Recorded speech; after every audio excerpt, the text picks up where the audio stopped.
In this episode, we are going to be reviewing The Barefoot Contessa, which was released in 1954. This starred Ava Gardner, Humphrey Bogart, and Edmond O'Brien, and it was written and directed by Joseph L. Mankiewicz.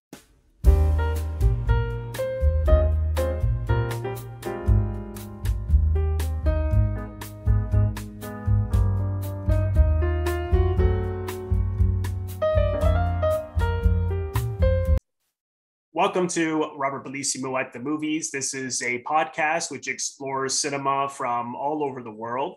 And my guest today is Sandra Beckles, who is a Toronto-based actress, and she just became a member of the ACTRA Toronto Council.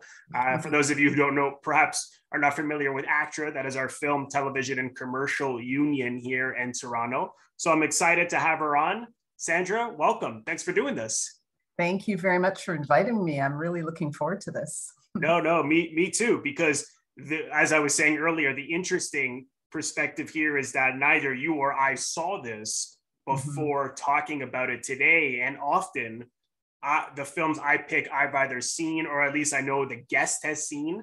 So it's coming from a mutual passion, but this is an interesting way to do it because neither of us have seen it. So I'm curious to hear your thoughts, but just before we jump into that, because I remember years ago meeting your son as well, because I don't know if you recall, but we worked for that company, BBW, I believe they were called. That's right, I forgot. That staffing company, yeah. Yeah. And I remember meeting your son, and then somehow when you and I worked together, we connected the dots with your son. Right. But wow. I do remember he was talking about classic Hollywood filmmaking, and then he said because his parents were big fans, so which is great. So I'm curious. When did you get interested in the classic Hollywood period, and how did it come about? I would have to say it started very early because when I was a kid, and this is, I won't date myself by giving you any decades, but when I was a kid, our family used to love to sit on a Sunday and watch the movies. And there was this little song or whatever, the little tune, and then it would go, movie for a Sunday afternoon. Oh. And they were always older movies. They were always movies that, that were, sometimes maybe more recent, but still certainly, before I was ever born. At my age, I just figured all of them were current, right, as a kid, right. You don't really go, oh, gee, that's black and white. Therefore, you just are like, ooh, this is great. Yeah. And on top of that, basically my whole family, we read a lot. And what would be interesting is when, either you've read the book or as a kid, of course, I might not have read any of the heavy ones, but I'd know stories based on what, my older siblings or family was reading. And then you'd see it on the screen, that was always very, very exciting. So that's, I think, what I've never really let go of, that love of those films. And I think also I really have an appreciation for the, just for the craft, because there's that assumption I think people sometimes have, especially when it comes to silent film, that people just think, oh, this old thing, they didn't know what they were doing. But there are a lot of really good old films, if you take the time to watch them, to realize just how skilled these storytellers are, actors, everybody, directors, just some of the ways that they choose to tell their stories. No, I agree. And a lot of people, my age or younger, or even if they're a little older than me, there is this general thought that, the older films, and people talking probably 1950s and before, that the acting was always quote unquote bad or over the top. And that is actually not, it's really not true at all. I mean, there were certainly more like, there were actors were sometimes more like theatrical or large. But there were so many actors that were really good. I mean, perhaps they didn't have the depth that we would see later with actors like Marlon Brando and Bancroft, and so many people coming from like the Actors Studio and that kind of stuff. But then even before, I mean, sometimes I'm in awe of the the strength and the simplicity and the, how Mhm. like natural and real they Yes. so many of the Mhm. performers were. So that's partly why I like to look back so people can go back to see some of these, you know, Mhm. great stories. And of course, you know, I imagine once the Turner Classic Movie Channel came around, that added Oh. so much, you know, nostalgia for films of the past. So do you think these films are looked at even today, like that period, the classic Hollywood period? Why do you think generally people are attracted to it for the ones who are, you know, Turner Classic movie buffs? Or is there Mhm. something that you've noticed that you think generally speaking people like about, you know, older films? Yeah. Um, in my experience, people that I've spoken to, such as yourself and others that are, you know, obviously my age and younger, I think it's just that whole love of the craft, and then really being able to appreciate the depth that comes out of it, like the writing. That's, I mean, as an example, one of my sons, I remember saying to him, "Oh, you know, I know it was the King and Die, the Yul Brenner one." Yes. So, you know, even for me, because I hadn't watched it since I was a child, we watched it obviously on TV. Um, and I just thought, oh, I want to watch this. Really, you know, the nostalgia is great. And my son, he always loves to watch movies. All three of them do, but this one in particular. So we sat down and watched this thing. And even it was a musical, and even the writing, the music that they wrote, the story that they were telling with the songs, my son was blown away by the depth and the expression. You know, you watch it and it's got this fun tune and all of these things going on, but when you stop and listen to what the character is saying through this song, it blew him away, because Right. it makes me think of Bare Naked Ladies. Ah, Their music, it's always, people think of it as ha ha ha fun, this, that, the other, but right. so many of their tunes, they have this really fun, light, airy melody, but the depth of what they're saying, is super weighty. So it Right. almost allows you to gradually take it in, as opposed to being either, finding it oppressive or, Yes. Yeah.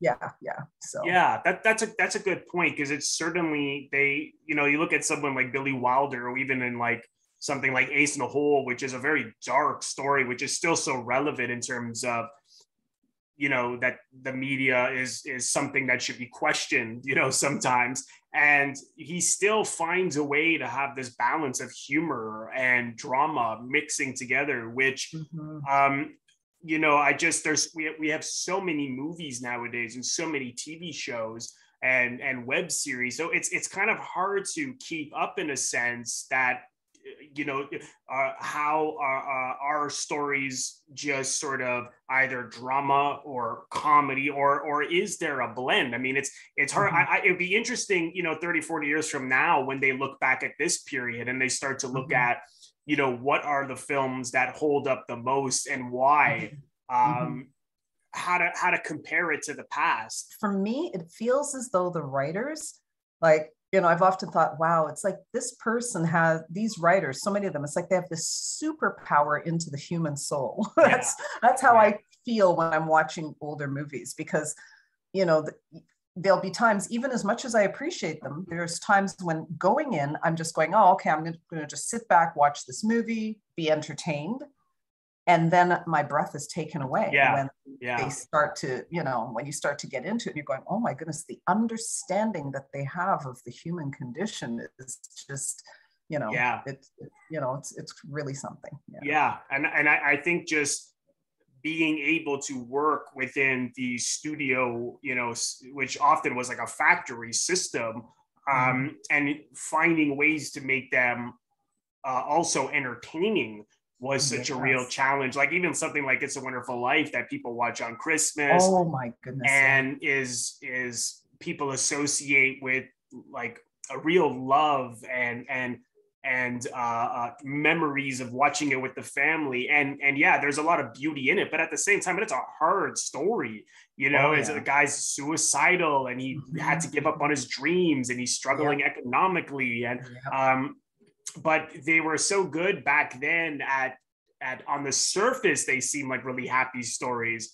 But they have a lot of ambiguity and they're not as wrapped up as they may seem.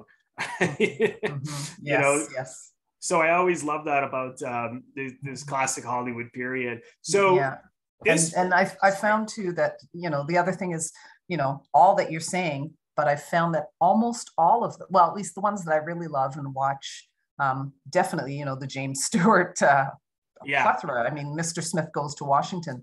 Oh, yeah. The themes, everything is so relevant, especially like I look at, you know, the circumstances we're in right now. Right. And, you know, if you really stop and look at the circumstances that they're dealing with and fighting against, you're going like, oh my goodness. They're so relevant. I know. So relevant. Yeah. You know, it's easy to get caught up in it's an old, you know, Jimmy Stewart movie or whomever, right? But if you stop and really look at, you know, just the parallels, it's quite something. Oh no, I totally agree. So and I thought that this was a very relevant story in more ways than one as well, the Barefoot Contessa. So I was curious, after seeing it for the first time, just generally, how did you feel about it? I found that it was for me, I found it was very relevant in terms of, I guess, the Hollywood system. And, you know, I'm not saying this to say that, all studios or all execs just kind of take somebody, use them up until they're done with them and cast them aside. It's not so much that. It's more of a, I almost saw where it's a system that is self-perpetuating, where, you know, people just play their roles, like Humphrey Bogart's role, right? And it's not so much that there's no heart in the person, but it's just that's what they're used to. That's how the business works.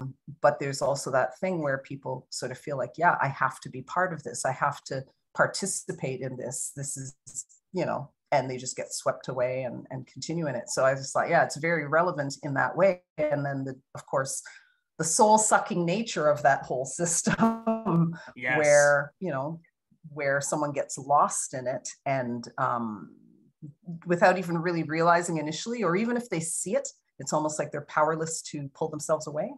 No, I totally agree, because on one level, when I was watching the film, I was like, I'm not too sure if I'm enjoying this, because there seemed to be no feeling from anyone. And then I realized that was the point, because particularly the guy who was like the head of the studio, and then they have that party and he gets into a big fight with someone else who was like ultra wealthy. The PR guy, well, he was funny though. Edmond O'Brien, who I love, the public relations, who's constantly just concerned with the image of the studio, with the image of Ava Gardner when she became very famous. And, you know, there's where they find out that her father murdered her mother, and all he's concerned about is like damage control. And even at the funeral, of course, you know, we open with the funeral of Ava Gardner's character, that she's dead and everybody's there. And of course, gradually throughout the story, we find out what happened.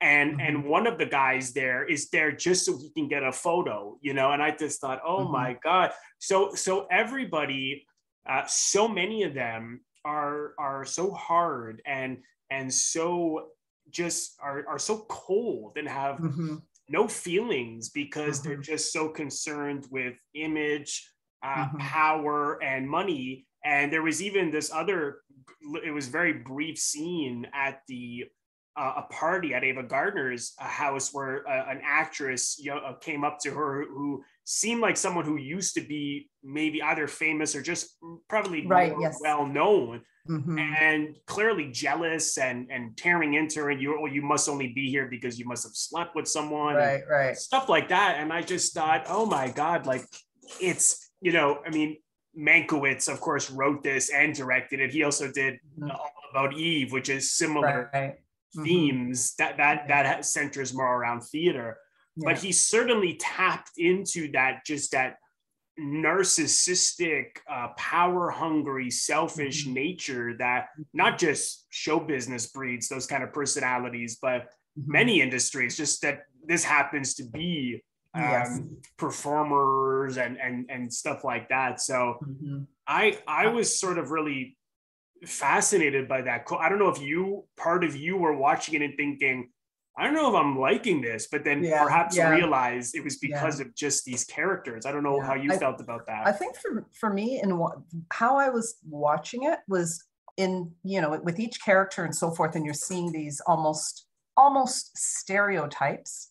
Yes. I almost thought it was like a commentary on the industry, like a real commentary in your face on, what goes on. I mean, obviously there are so many layers to every individual, but the movie almost, it was almost like, I don't want to call them caricatures because it wasn't quite that, but that's what it felt like. They're more one-dimensional, but I think that was probably intentional. So, but to me, it felt like that was what the purpose was, is almost like a commentary on the whole. Yes, because you got each character and you got each one looking after their own interests, and it's never really been a thing about anyone looking at a person and what they're doing. It was always about, okay, how do I keep this thing, how do I keep the the plates up, or how do I make sure that because it didn't even really seem, at least to me, I didn't even feel like the individuals were there to make themselves look good. It was more like to keep this thing going. That's how it felt for me. In the beginning of the film, they go to Madrid to look for Ava Gardner, who plays Maria Vargas. She's like this well-known dancer in Madrid. She's from this poor family, and they're looking to cast her and discover someone new for these movies. And another big aspect about this film was just that the more so Maria Vargas, and of course later the man she married, the Count, they live in these fantasies, and Bogart is almost like the narrator of the story in the sense, because he sees through everybody and he tells everybody exactly what their problem is. And I love this analogy of that during the Civil War, she had her feet in the dirt because she was hiding. So she never really felt comfortable in shoes or slippers. Like she just felt grounded when her feet were in the dirt. And, so she was comparing that to, Cinderella. And she has these ideas about fame and wanting fame. And she was clearly attracted to Hollywood and becoming a star. But what I liked about her character was that she also could see through the toxic behavior from everyone, and that they were often using her. There's that, even when the Count character, meets her and immediately is, wants to take her to Italy, and she thinks that it's because of her image, and she immediately realizes that he didn't even know who she was. She wouldn't have gone with him if he was looking at her as the quote unquote trophy wife. But then, she had these contradictions, because even when they're all on that boat trip and all the guys are gawking at her in her bathing suit, but then she sort of just poses for a second. And so but at first was uncomfortable. So she had this woman who was completely naive, completely innocent from this poor family, and was caught between the love of the attention, but also being able to just cut through everyone's toxic behavior and really not wanting anything to do with it. I don't know, was that something, those fantasies that the innocence pop out to you in regards to? And I kind of thought it was a significant, like even the title, The Barefoot Contessa, for me, no, seriously, part of me felt like it was, like you were saying, she was grounded, even though, yes, she went along and she played the game and so forth. I almost felt like it was, here's an individual, here's a character who is willing to play the game because she's attracted to it.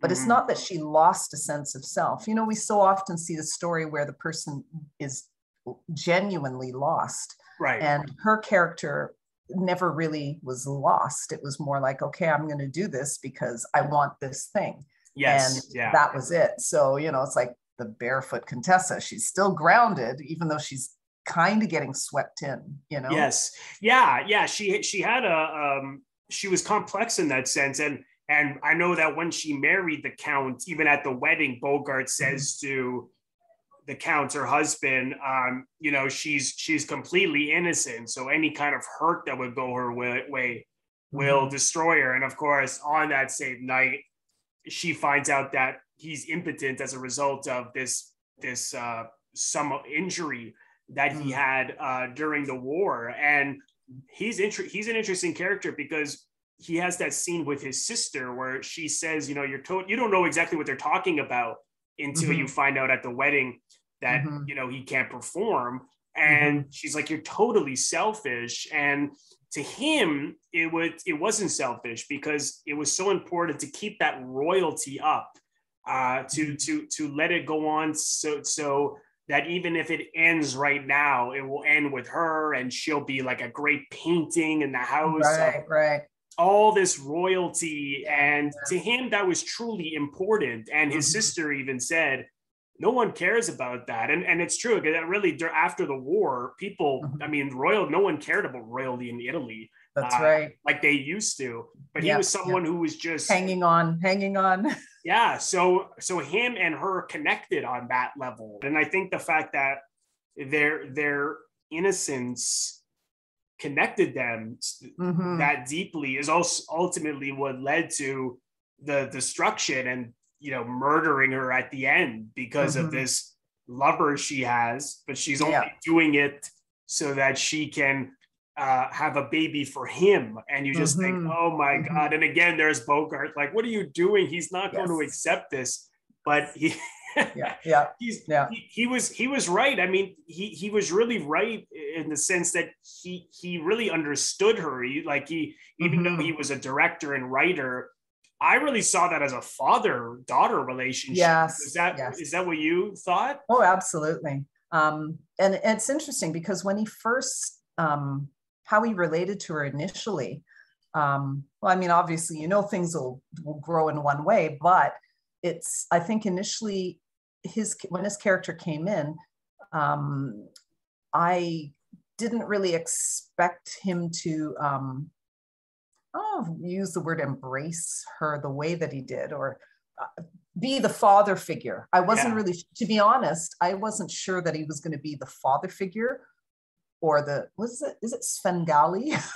I guess that's the name they use when somebody wants to kind of possess somebody. Oh, right. Yeah. You know, yeah. So I wasn't really sure. That was kind of what I thought was going to come of it. But then you realize that, you know, and that's why I was saying, you know, there's a lot of characters in there and you kind of feel like there's no feeling, but his characters where that carries that's the weight throughout the movie of feeling and, you know, seeing and caring, you know? Yeah, because I thought it was going to like bloom into some kind of love story between them, and it didn't at all. I mean, he's like, he was, you know, he was like the father. He was like a father to her, and then there's that moment right after the wedding where he leaves and he waves to her, and she's at the doorway, and it just reminded me of just like parents having to let their children go. Let the child go. At that point, there's nothing he could do, and he was already wary of this marriage with the Count and stuff like that. And he was often the conscious of the story, which I found you know, really really interesting. And you know, Bogart was so good at playing guys who were so sarcastic, you know, and he was constantly putting everyone down to their face. Because in the same way that she could see through everybody, he could see through everybody in the exact same way. But he was the voice. Yeah, exactly. Which that's true. Like he could tell them off, but I suppose she was in a position where she couldn't, or even on the you know, because she was basically, well, he was working for them too. But I mean, I guess back then it was a little more, they'd want the men to be the one to tell someone off as opposed to the woman, which is unfortunate. How did you feel about the two of them together? Because apparently he kept complaining about her, saying that she wasn't giving him anything to work with. And some people think that may have been because of this separation between her and Sinatra at that time, and Bogart was good friends with Sinatra, so it's hard to say, but I actually thought they were really good together. I don't know how you I didn't to me, I didn't, like, you know how sometimes if you're watching a movie and you're tangibly aware of a lack of chemistry, to me that's not how they came off. I mean, obviously it's hard for us to now say, because we can't ask him, you know, what made him feel that she didn't give him anything. But, you know, the same way that her character was kind of plucked out of nowhere and thrust into all of this thing. I mean, one way you could look at it is that, if someone comes along and says, okay, this is what I'm going to do with you and so forth, it's not like you just go, oh, okay, here I am. You know, it could be maybe part of what she was giving him was that whole resistance that, you know, I'm not fully yours to do with what you like. I don't know. I'm just sort of speculating, because obviously we can't ask either of them. It's hard to say. I thought to me, it felt like they played well off of each other. Yeah, no, I agree. And of course, I've seen more of his films, but I know you and I were both saying we don't know her work very well, other than like I've seen her in The Killers and 7 Days in May, but I haven't seen too many of her films. And she often put down her own ability. She felt that she wasn't that good, and from what I've seen her in, I think she was pretty good. I mean, she certainly had a strong presence, and just had a simplicity about her that it's hard to look at anyone else. And it's not just because she was, you know, really, really beautiful. Like there's something about her quiet nature, I find, that is quite powerful.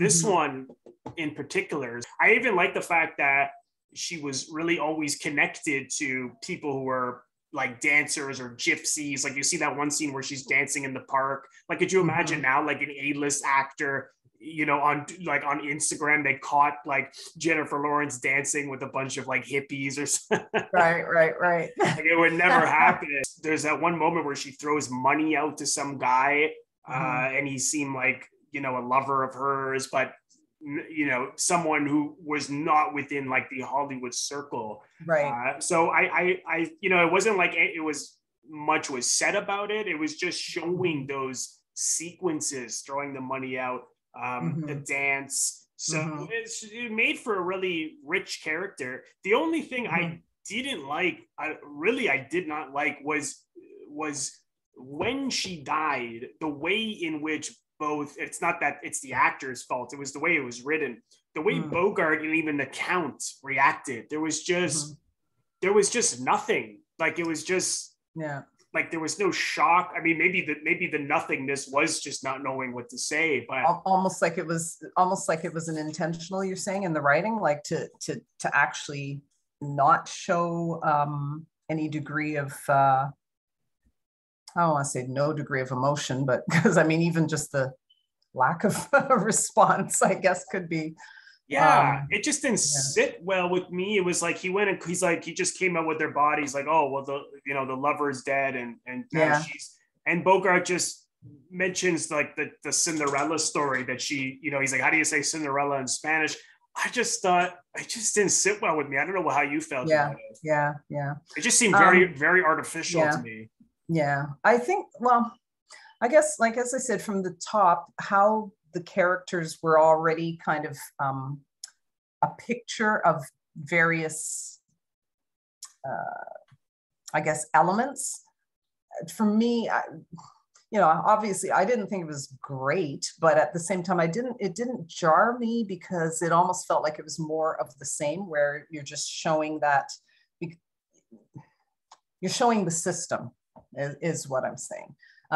You know, at least that's what I almost feel like Mankiewicz was doing with the entire movie, where it was, you know, just like how Mr. Smith goes to Washington was showing you the condition of politics and what really goes on, the stuff that people don't really think about. Right. That's kind of how I viewed the movie, or how, at least how I chose to see it, as being just a picture of these various elements within the system. Oh, like almost like they chewed her up and spit her out, so to speak. Like it's like in terms of Hollywood. Yeah. It's like, again, it wasn't so much like I'm looking out for my interests as much as I'm propelling this system. I'm perpetuating this system. Right. And, right. you know, even with that, where she's gone, you almost feel like, oh, okay, well, what's the next project? Yeah, which is how it ends, right? Like, Mm-hmm. like the sun comes up, the rain stops after the funeral. And it's so sad because it's just that statue that they made of her Mm-hmm. is just there alone, you know, and everyone just gets on with their life. With their life, yeah. I think someone, even one of the guys says to Bogart, hey, we on to the next gig or next project. Exactly. Yeah. Yeah, I see what you're saying. It was quite devastating. I really like the structure of the script in terms of, like, it seemed like Bogart was telling the story in the voiceover, and then it goes over to Edmond O'Brien, and then it goes over to the Count. And you're always getting the different perspectives. Yeah, I rarely see a movie told like that. I thought that was really unique. I don't know how you felt about that changing of who was basically telling the story. So with each person telling the story, there wasn't that thing of, okay, well, I'm sharing my heart with you. It was each one, it was definitely a clean narration of just perspective. Right. And again, you know, I keep coming back to it. It was almost like, okay, here's another angle of this same system. The other thing, I don't know if this stood out to you, but the little boy who was in, have you ever seen the Italian film Bicycle Thieves? Yes. Did you notice that he was in this, like, for 2 shots? It was at the beginning when that was him? Yeah, that little kid. And I thought, oh my goodness. Okay. I didn't even realize. I thought he's gonna be in this, and then you see him just watching the show, but they focus on him, and later on, again, he's following Ava Gardner, and that's it. So either he had a bigger part that got cut down. Oh, okay, maybe, yeah. I have no idea. You know, I did not realize it was that boy. Yeah. I didn't. Yeah. Yeah, I don't know. I couldn't find too much about that. I'd have to look at. I'd have to. Like I do remember expecting there to be something more significant because of the fact that he was focused on her. Yes. Yeah. And I mean, they just, like you said, maybe it is something that was cut, or, you know, maybe there's some meaning there that we didn't quite pick up on. I don't know. It could be. I don't know. But I was a little disappointed because I thought, oh, he was in a Hollywood movie. I know that, you know, it was probably because they shot some of this in Italy that he got a part in it. Well, Sandra, thanks so much for coming on and talking your experience with classic film and watching this film with me and reviewing it. I really appreciate you taking the time to do so. So thanks so much. My pleasure. No, it's been great. I loved it. And honestly, definitely, we could do this again. Well, I mean, we've done it before in person, so definitely. Yeah, no, please come again. You know, I do a lot of classic film, but I know that you like all kinds of movies. So, please come again. And where's the best place for people to find you on social media or anything that you're working on? Well, to be honest, I'm so old school. I mean, I do have Facebook, but no, seriously, I'm not. I mean, I have to really kind of get on top of that sort of thing because I've kind of resisted in terms of really setting up a online presence. Now that you're in council, you know.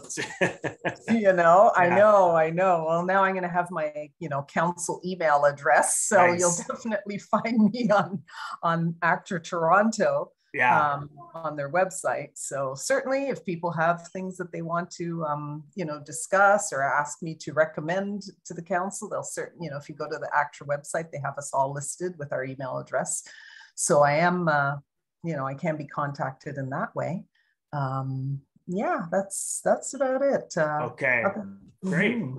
Great. Well, thanks again. So please, you know, certainly come again. And for those of you now perhaps listening to this, because there's also an audio version of this podcast, You can find it on any of the platforms where audio podcasts can be found, but not everything that is on the audio version is on the YouTube channel.